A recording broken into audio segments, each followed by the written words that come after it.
il faut qu'il y ait du résultat, autant dans son bien-être que dans ses missions.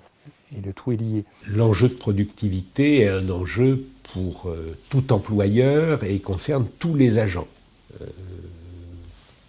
Un employeur a besoin de s'y retrouver, hein,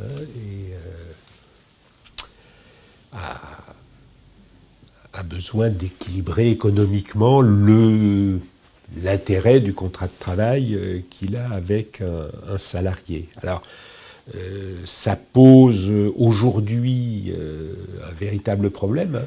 Si les politiques publiques en faveur du handicap ont apporté beaucoup de possibilités nouvelles d'accompagnement des personnes handicapées travaillant en milieu de travail ordinaire, il reste quand même des difficultés sur la manière de couvrir, de compenser des éventuelles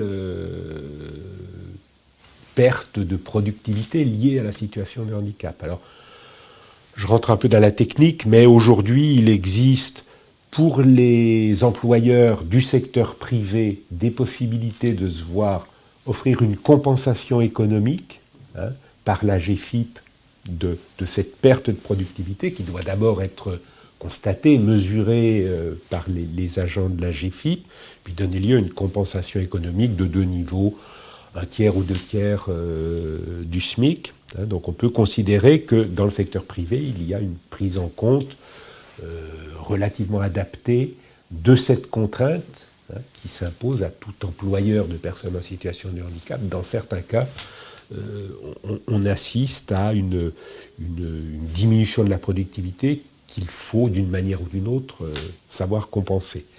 Par contre, il n'existe pas l'équivalent dans le secteur public, hein, ce qui fait qu'aujourd'hui, un employeur public, comme c'est le cas de la MDPH, lorsqu'il fait face à une situation d'emploi qui donne lieu à une perte de productivité, il n'a pas de moyens pertinents pour la compenser. Alors, il peut le faire à travers les contrats aidés, hein, ça a été le cas notamment de Robin pendant 5 ans, c'est le cas de Nicolas aujourd'hui, donc c'est une compensation qui est massive.